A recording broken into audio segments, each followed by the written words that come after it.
one of the biggest mistakes you make, I think, is when you create a product before you name it, before you kind of know what the angle is, before you kind of know what the mechanism is. When I tell people who are vendors who own offers about when they're like, when should I hire my copywriter? I'm like, hire your copywriter before you create the product, before you even know what the product is. Chris, welcome to the show. Hi, how are you? I'm glad great. to be here. I like all your toys in your background. My background is a work in process. We're trying to figure out the right thing to have back there. But so maybe just like a big graphic of my mustache behind me or something. Cool. You know, but I think yours says more to you. What is that, copy in the background? Like what? Like... This is actually a thing from Alan Moore that a buddy of mine bought for me years ago. That's just like an Alan Moore thing that's up there. About when I was first doing videos, and I just moved into this office in my house, and it was just a big blank wall. So I figured it was time to mix it up a little bit. Yeah. We'll see. Well, if you want anything like none of these, but I could give you some of my kids' paintings if you want. Oh, that. Sure, like, yeah. I'll send you the painting from my kids.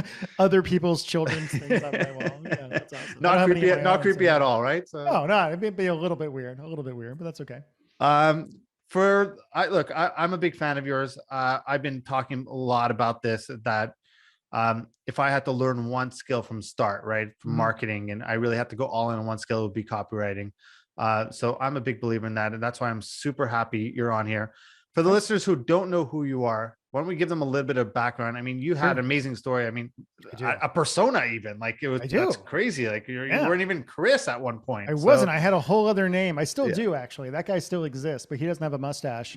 And he's less fun to play because I have to worry about offending people when I'm Michael Fury. So, I mean, a short version is I got into copywriting and marketing 17 years ago, something like that, my mid to late 20s. And before that, I'd never made more than 25 grand a year or 30 grand a year. I wrote greeting cards for a living, did all sorts of crazy shit. And then stumbled into copywriting and marketing and was pretty good at it, made six figures. I think about 200 grand my first year as like a direct response copywriter. Got that up to like 300 or 400 grand. And then in 2010, I kind of took a hard pivot in my career. And I basically spoke at Jeff Walker's event, his product launch formula event. And I had a PR agent come to me afterwards and say, I want to put you on television. And I'm like, for what? And she said, what do you got? At the time, I had just created an offer on ClickBank called Text Your Wife into Bed, which is the first thing that I created. And it's a good offer. Many people in the business have bought it. They don't know that I can see their credit card information coming in. And I'm like, hey, look at that person who's a big guru in the space. That's really interesting. But anyway, I had that was a little bit too dirty for them. So we created a thing called Text the Romance Back. And the next thing I know, my alter ego was flying to New York City to be on the Rachel Ray show. And we built that business up to 8 figures pretty quickly. Wow. And it became a whole thing. So most of my work for years was as Michael Fury, as opposed to my actual name. So you're living like the parallel life as like David D'Angelo, right? Like kind of, yeah. It's weird in that space because the relationship advice space, like everybody has 2 names. So there's people that I've known for years that I'm like, I didn't realize your first name was actually Ryan. I thought it was Vin for all these years. But it's an interesting one thing. Like I'm teaching copywriting and marketing stuff now, and people ask me why I took so long to do that. And partly it's I got really sick. I had Lyme disease and bipolar and a bunch of other stuff. My wife got really sick with something else and all that shit. But also, I have this weird idea that like to teach something, you should have done it as opposed to just like, you know, it seems so many people that teach copy and marketing have only ever made money by teaching copy and marketing. And I'm like, go out to the niches, man. Go out to a niche and actually make some money where you're not selling money and show me that you actually know what you're doing. So I figured now that I've done enough of that and sold over $700 million worth of stuff between me and client, it's time to do that. That's awesome. Okay. So let's jump in and get a little tactical. You have a program called the P.I.G method, right? So, which is open for enrollment. We'll let you plug everything at the end. Sure. Walk me through what are the steps of the P.I.G method and how, like, I know it's the punch in the gut, but what does that mean for the average listener right now? So the short version is, it's actually really weird because you say that you're a fan of mine, and it's so weird having fans as a copywriter, but I seem to have a lot of them in Brazil, quite a few in Africa at this point, which is always just very, don't get me wrong. I don't have a picture of you up on my wall. No, it's cool. It's just a strange thing having people who like follow my work in that kind of way, you know, over the years. What I'm known for is storytelling. What I'm known for is like very emotional copy, writing stories that get people to buy, and just like understanding the market really well, understanding people really well. I always say, like, I try to really see people for what they actually are as opposed to what we want them to be, which is basically that we're just mammals. We're just monkeys with shoes, basically. And like, we have the same kind of desperate desires and things that we always, the reason that we will never do anything about climate change is because we're mammals and we just are incapable of doing anything about it. So we're all screwed, just the way it is. But anyway, people have been asking me for years to do a course. I didn't do it for a long time. And then eventually they begged me enough that I was like, okay. So the PIG method is just about how do you create those stories? How do you create stories? Like, one of my biggest letters of the last few years was for an offer called Make Him Worship You that I did for my relationship advice business. And the opening line for that letter is, he kissed me like his sister and I knew I was alone again. I knew I would never stop being alone in the first place. Like, right? And so you just got a great look on your face, but women, when they hear that, are like, well, I need to hear this, right? And so the course talks a lot about how do you figure out that kind of moment? How do you figure out the real desires and the real desperation that people are feeling? How do you figure out what's actually motivating somebody to make a sale or to buy? For instance, I have an XBack program that's done well for years, and it was like a ClickBank top 10 for 6 years or something like that with no changes to the copy or whatever. And the reason that did so well is because I understand a really important thing, which is in the XBack niche, if you ask somebody who's buying an XBack product, why are you buying this? They'll say, to get my X back. Right? Yeah. That's not actually what they want, though. What they really want is not to get their ex back. What they really want is for their ex to want them back and to come crawling back and say it was my fault the entire time. Right? It was all me. It wasn't you at all. You're perfect, etc. So figuring that out, like in the course, I kind of have a process for how I help people figure out what's actually driving people, what actually is motivating them. You know, you can tell somebody if you don't stop smoking, you're going to die. They will not stop smoking. If you tell people if you don't stop smoking, you'll never get laid again, they might, right? Like, it's all just kind of about understanding how existential threats don't actually matter to us. We cannot conceive of them, and what actually does get people to take action and be motivated. And the second half of the course is all about just understanding how to actually write these stories, and then it goes through a bunch of my letters and things like that. I mean, it's actually really cool. You've been in marketing a long time. I've been in marketing a long time too. And in marketing, sometimes you end up selling things you don't believe in, right? Just kind of the way it is. I've written a lot of copy, especially when I was a freelancer over the years.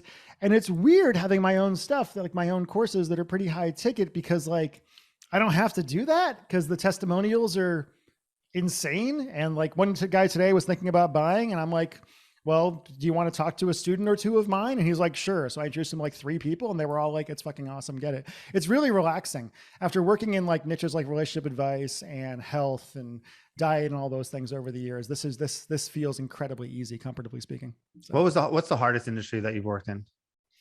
Like the hardest for you, the hardest for you to sit there and say, I'm struggling. Health. I just don't like it. I actually recently made a decision.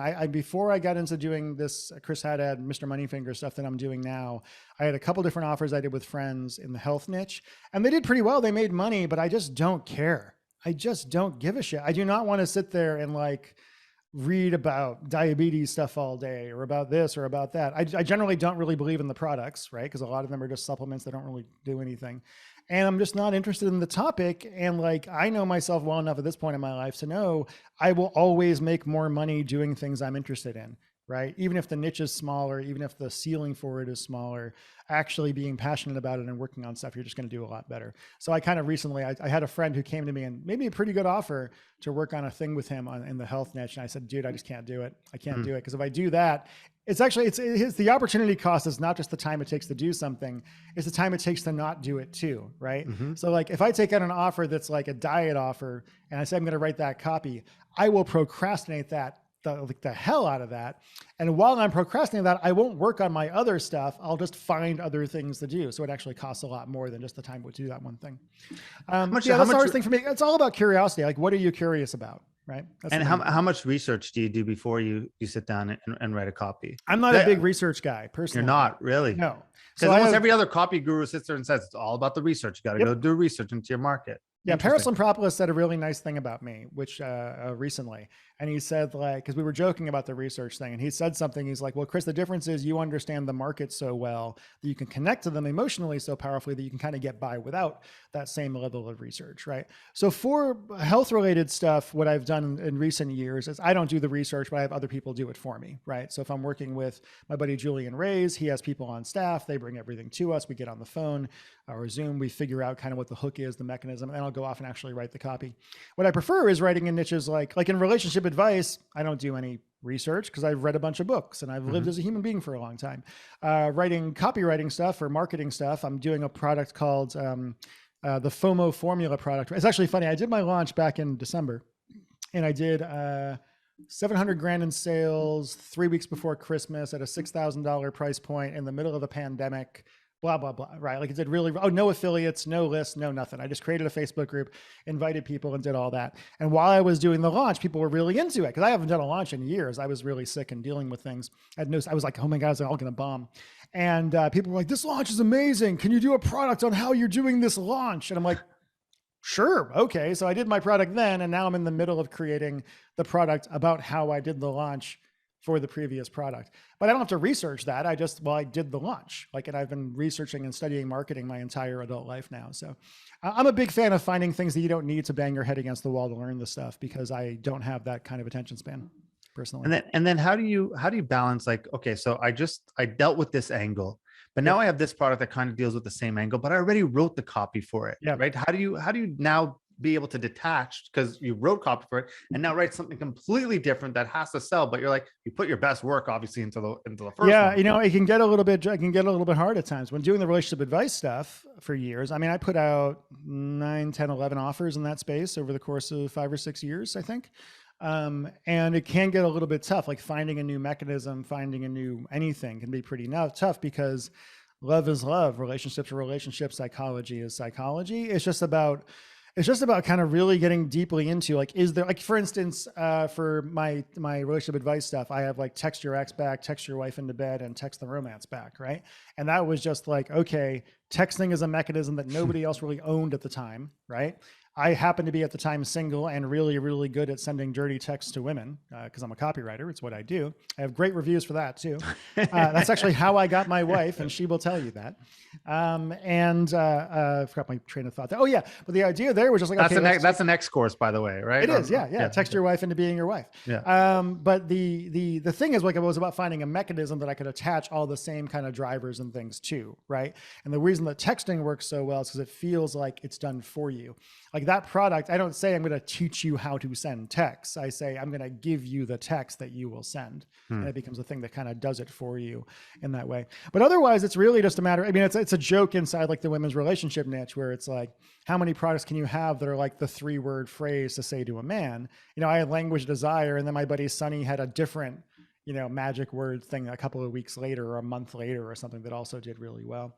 But it's just about kind of accepting the fact that these things don't really change. You know, the same, you know, if you read the old Claude Hopkins copywriting books from 1930, the same principles still apply now. The same drivers still apply now. Yeah, but you know, when you were writing that copy, you weren't as bombarded on social media as you are right now with ads, right? So, you know, a strong hook stands out a lot more back then. You know, even the direct response, the actual direct mail sales letter, and even the, you know, VSL stood out back then too. It did, yeah. We're new. What's your advice? What's your advice right now for people who want to write copy, but there's just so much out there? Like, learn to be entertaining, man. Learn to be entertaining. I think like one of the things I'm really enjoying about just being Chris Haddad instead of Michael Fiore is I can just be myself, and being myself means I'm kind of weird and I'm funny and I say inappropriate things and I get into fights with hard right wingers and make fun of them on Facebook until they get really, really angry, and it makes me happy. Like just kind of, I think at this point, like, be entertaining or go out of business. You can't just have dry ass shit. You got to have some personality into it. You got to have some verve to the whole thing. Yeah, but if you're selling some sort of product like clothing, how do you turn that ad into like, all right, there's a million different ads. I understand there's thumb stopping. Your creative has to stop, get them to stop. But what's your advice? Should they focus on headlines? Should they focus on the first line? For clothing, you focus on the story, man. I think for any, granted, I've mainly focused on information products during my career. That's where I made a lot of money doing that. I made the money that kept me from going broke and dying while I was really sick, which was great. Yeah. Goddamn, my brain is bouncing around all. What was the actual question again? Just so I stay focused. Like, I mean, if you're writing direct response, like for Oh yeah, products yeah. or I, e-commerce, I say you focus on the story. I had somebody. I was on David Deutsch's mastermind call a few weeks ago, and somebody was showing us their clothing line actually, and I guess it was his wife and whatever else, but there was just nothing there. It was just like, look at our clothes; they're different. I'm like, well, what's the story of the clothes?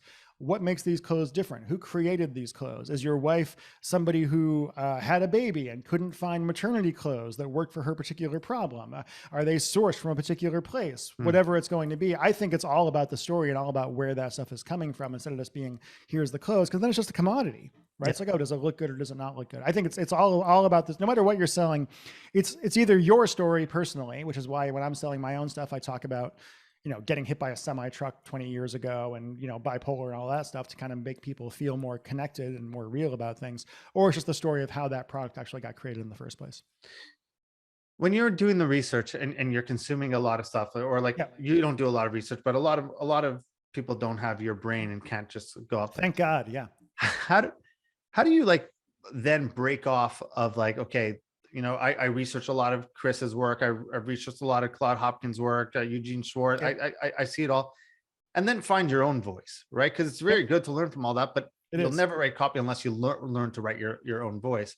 What advice do you have for our listeners who want to be able to differentiate from I mean, emulate before you innovate, right? Like, I mean, like I have a student, Moni, who's awesome. She's really talented, really great. And when I first met her years ago, she was like, my ambition as a copywriter is to be the female Chris Haddad. I'm like, you don't want to do that. We don't need more. We don't need more of me. And you're just not going to be able to do it, right? Like, you're not going to be me. I think the main thing, what I teach these days, is just trying to be as genuine and open in yourself as humanly possible and putting that into whatever you're doing. Now, obviously, if you have clients, it's a little bit of a different thing because you have to learn what their voice is. But even when I've written for clients, I still put in the same random funny shit I would do for myself because it's still more entertaining and more interesting to people. And if you don't entertain them, they will run away and not give you money. What's the biggest mistake you see copywriters making now? Oh man, lots of them. Charging a lot of money before they're any good. That's a huge mistake the copywriters make because that will kill your career. Okay, so let me back up. Not actually. I mean, in copy. In copy. Yeah. A couple of different things. One is creating the product before you actually have your hook and before you have your copy kind of figured out. One of the biggest mistakes you make, I think, is when you create a product before you name it, before you kind of know what the angle is, before you kind of know what the mechanism is. When I tell people who are vendors who own offers about they're like, when should I hire my copywriter? I'm like, hire your copywriter before you create the product, before you even know what the product is, right? Bring somebody in, say, here's the ideas we have, here's what we have, and then brainstorm all that stuff. Back when I was working as a freelancer, the number of times that I would write a letter and give it to a client, they come back to me and say, hey, you say this thing on the third page of the letter, but I'm not sure it's in the product. I'm like, I know, put it in the product. You should do that. It's a way better product if you do what I say in that. The other thing I think is just trying to thinking that great copy can fix a bad offer, right? Is the biggest mistake people make all the time. And I've fallen into this as well, because I'm good at what I do. I've done really well at it. You fall into your own bullshit sometimes where people tell you you're awesome over and over again. And you're still like, yes, I am awesome. I can do anything. But if the core concept of the offer sucks, it's not going to sell no matter how good the copy is. One fun example I give for that is years ago, a guy came to me and he said, hey, Chris, man, I want to hire you. I'm like, cool, what? For what? It's like, I got an offer idea that's going to kill. I'm like, cool, what is it? He's like, it's about how to get into porn. I'm like, okay, so it's an offer for teaching guys how to get into porn, which I'm like, okay, guys, that I can see guys wanting to do. It's like, no, it's for women, teaching women. I'm like, they just have to be strippers in Florida, dude. This is not there aren't a lot of women women are not sitting there on Google at 3 a.m. being like, I wonder how I get into porn. Like, it just isn't a thing. I could write the best letter in the world. It wouldn't matter, right? I did one for long distance relationships at one point in my, the picture is the copy. Exactly. The picture is the copy. Yeah, there you go. But I did one for long distance relationships, and I'd say it's the picture and the horrible childhood that makes you really need the attention of strangers for your self-esteem, I think is really what it is. Anyway, I forgot what I was saying there. But the idea is that, long distance relationships. Cool idea. The letter was really good. I just didn't have the people for it. Like, it just didn't matter. Like, I did not have a way to get in front of thousands of people who are in long distance relationships, probably because the market was too small, but also they're just not self-selected enough. So it didn't matter how good I was, that offer was never going to work. I know you sell a course, so this is going to be an interesting question. Well, not really, because I mean, I know your answer, but I want you to really think about it. Do you really believe anyone could become a good copywriter? Like no. No. Okay. No, I won't say, I would never say that. I mean, can anybody become good? Sure, probably. If you're willing to put the work in, if you are not afraid of it, but it's not easy. And not anybody can become great. That's for sure. Right. Like there's a reason that people at the very top are at the very top, and it's because it's fucking hard to do. But I do think anybody can get to the point they can do competent copy for what they're doing. And I do think that anybody who is running their own business needs to know at least enough copywriting to be able to hire somebody. Right. And here's the other thing too, is like copywriting is cool, but like copy thinking is more important, right? Copy concepting is more important. David Deutsch and I talked about this actually. Like the number one thing I try to teach, the whole first half of the course that I'm selling right now, the P.I.G method course, is not about writing. It's about thinking. It's about understanding emotions, about understanding storytelling. It's about understanding what people really want, brainstorming ideas for products, all of that stuff. And I say, like, if you can learn to think more like a copywriter, well, two things will happen. A of all, you will lose all faith in humanity. And B of all, you'll make a hell of a lot more money and be able to just kind of work more powerfully. The mistake I made for years was thinking that as a copywriter, I didn't have what it took to be an entrepreneur. And it really turns out it's mostly the other way around. I had everything I needed and more because I could write the goddamn copy, right? Whereas they have to actually go and hire somebody for X thousands of dollars to do it. And so when you look at great copywriters, what seems to be like the skills that they all have? Like what are the traits? Man. What are the traits? Curiosity. It's massive curiosity. You know, got to be somebody who just finds shit interesting. Read a lot of books, find people interesting, find psychology interesting. That's the main thing. A lot of copywriters are really antisocial, which is always kind of fun because I'm not. So at conferences, I'll be trying to introduce them to people and they're just like, I want to hide in the corner and have a drink. But yeah, I think it's curiosity and doggedness and a willingness to work alone because you spend a lot of time alone just working on your stuff. And competition is kind of a big thing, like a desperate desire to win can come in really handy as well. But I think it's mostly just about, curiosity and just finding the creative work interesting more than anything else. The good ones anyway.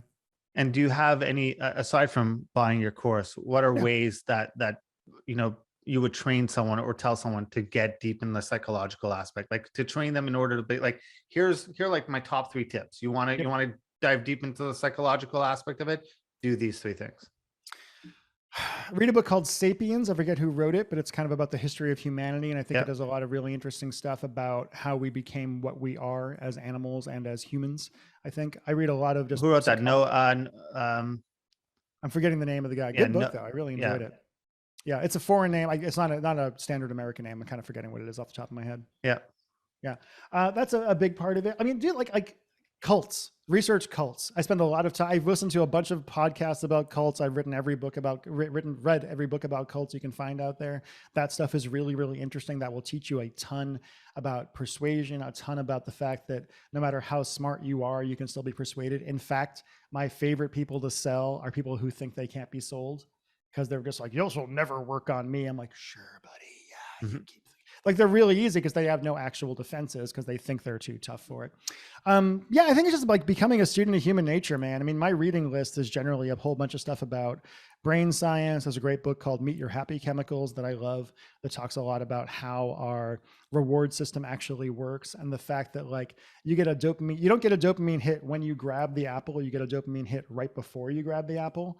And how that's kind of interesting and important and why people get disappointed once they actually get what they have and how you can use that in copy to, build up anticipation and shit like that. But I think, it's just about, you just have to like passionately find people interesting, I think is the main thing about it. And do a lot of reading, I guess. What would you say is the most important part of writing copy? Would you say it's the headline? Would you say it's the first sentence? Would you say they all carry equal weight? I would say it's the concept. It's the idea of the offer is more important than anything else. To me, it's all copy, right? This is the thing. When I started doing my own offers, Text the Romance back, like I didn't do Text the Romance back till I had that name, right? Because to me, the name of the product is what everything else hangs off of. I really have a hard time creating offers without that name. Same with Make Him Worship You. I was like, I need a good benefit title that fulfills exactly what the women in my niche want. What should it be called? Okay, Make Him Worship You. Then I built a product off of that. The important part, I think, is starting from what the audience wants, not what you want to sell them. And then you build the product out from there. And so how do you know that? Like, it's going back to my question where you don't do any research, but how do you know what your audience wants if you do no research? I don't do any research now for niches I understand, but it's also, I've been doing this for like 16, 18 years. And it's just about understanding. Like, here's something I say all the time. You're not special and that's awesome. right? You are not special. Everybody sits around thinking they were the only one to have this horrible thing happen when they were 12, or this other thing happen, or this person got cancer or whatever else. You are not special. All those doubts that you have, everybody else has too. All the imposter complex stuff you have, everybody else has too. And one of the things I teach people to do is use your own emotions, use your own experiences. I may not be a 45-year-old divorced woman, but I can understand them pretty well by thinking about my own life and not being afraid of the fact that we all have a feminine aspect to our personalities, despite myself being incredibly hairy, and just kind of getting into that. It's all inside you already if you're willing to kind of face it, I feel like. And then on top of that, going to Reddit can be interesting. Talking to people inside your audience can be interesting. For a lot of stuff, I've done it for so long that it's become unconscious competence. And then I had to figure out how to systemize stuff to be able to teach other people, which is pretty interesting. I would imagine that there's a lot, if you could work in the romance space, right? And you could convince people to fall in love with someone or whatnot, or sell that idea that you could convince people to fall in love with you, then almost every other business seems kind of easy. So what transfers from that area that you think has the biggest impact towards other niches? It's just about the dream, man. It's just about the biggest thing about any of it, the biggest thing I've learned in marketing in general is that your audience wants to be led more than anything else in the world. They do not want to take responsibility for their problems, and they do not want to trust themselves to solve the problem because fundamentally they think they're going to fuck it up, right? So even in the closes that I do, very often I'll do a crossroads close, and in it I'll have 3 options, right? Like right now you're at a crossroads in your life, which I learned from Clayton Makepeace. He learned it from who else knows, right? It's been around forever. But you're at crossroads in your life and you really only have 3 options. Option 1 is you can leave this page and forget you ever met me, forget you ever watched this video, go back to being miserable, go back to being a cat lady, and 40 years from now, you'll be sitting there with a bunch of regret and blah, blah, blah. Option 2 is you can go off and do this yourself. You can go through all the steps that I personally went through to discover this information, but we both know you're not going to do it. We both know you're going to get busy. And we both know that even if you do it, you don't have the expertise to be able to do it right. Do you? Because people fundamentally do believe they're going to fuck it up, which is why they actually, more than buying a product for the product, they're buying a product to abscond from responsibility. Is that why most people buy courses and never watch them?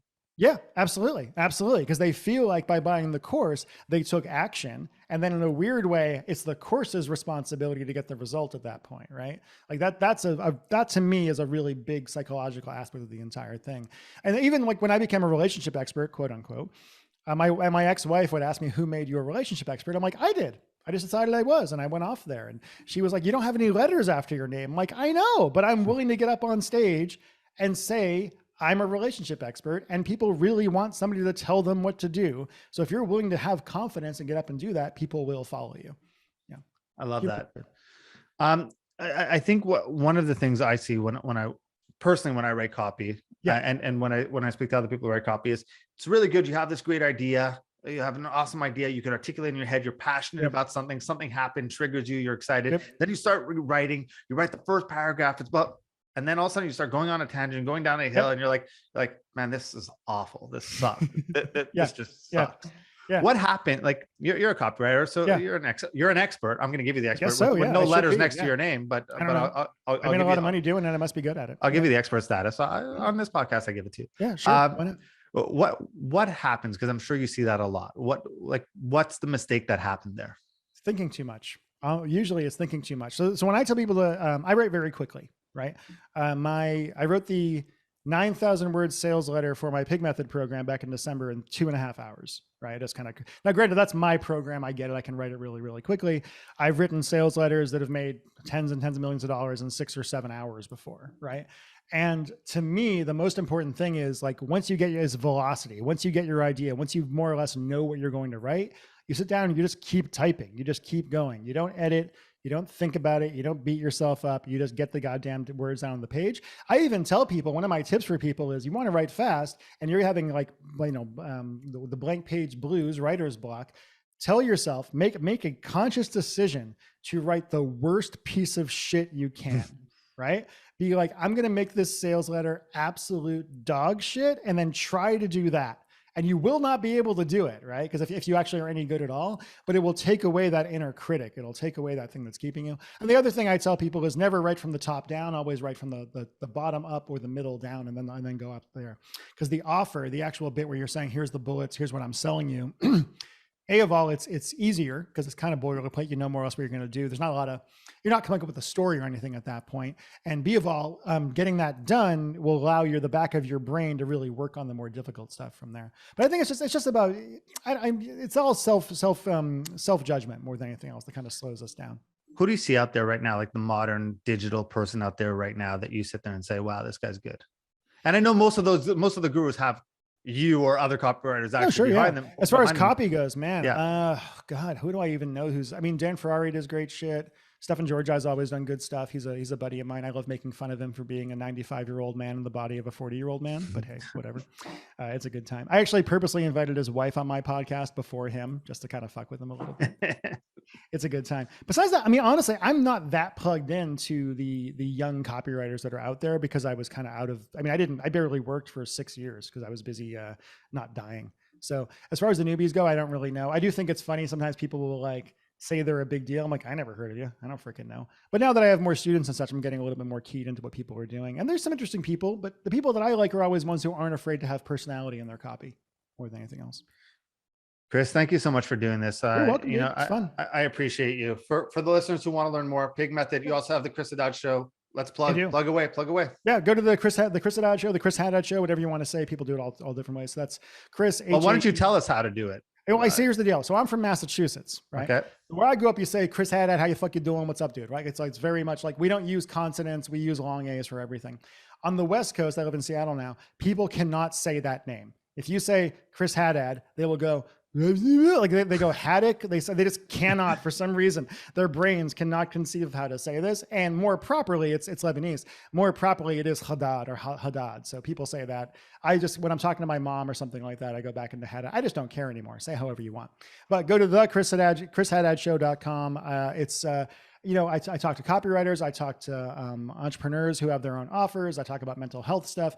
It's very much, it's not a go listen to this podcast to learn 3 tips for creating a headline show. Yeah. It's hey, I'm going to sit down with my friend Pauline Longden, who I taught copy 10 years ago. And she's going to talk about what it was like to be a lesbian in the Australian army and almost getting killed and somehow stumbling into copywriting and then having this really religious couple find out that she's gay and fire her. And then their business fell apart. And like that's what I find interesting is the stuff that nobody talks about.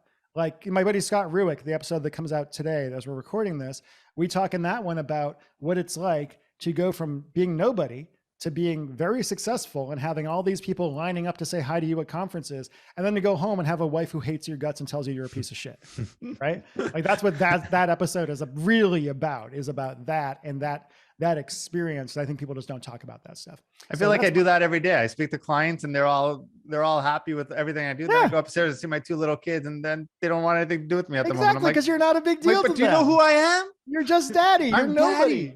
It is so weird going to literally, I'll go to a copywriting thing like Copy Accelerator and literally have people lining up to say hi, right? They want pictures. That's great. And then I go to the supermarket and I'm like, I'm just some weird guy with a mustache. Nobody cares anymore. So yeah, that's what I'm really pushing right now. Stars like us, like in the us. Yeah, exactly. They're just like us. They're just like us. So that's the main thing right now is the podcast. I'm trying to get some more juice on it. We're doing well. It's doing really well right out of the gate, actually. We're doing better than I thought we would to start. And then the other thing is I'm doing my P.I.G Method course. I'm taking new students on for that right now. So anybody who wants to hear about that, just email me at chris@thepigmethod.com and I'll let you know some details. It's an application thing. I don't take everybody.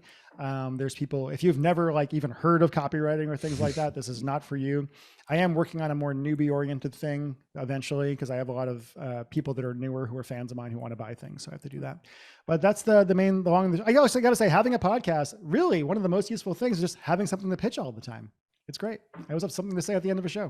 And then you come on and I get to do it because I get to have you on the podcast and you get to pitch. So it's great. It works out great. It's this great incestuous back and forth. This is awesome. Perfect. Yeah, all right. Thank you so much. I appreciate you. Thank you. That was a lot of fun. Hey, everyone. Thank you so much for watching this video. If you want, check out our most recent video over here. And this one is the one YouTube thinks you'll like. But if you really enjoyed watching, please do me a favor, like and subscribe over here. Thank you so much.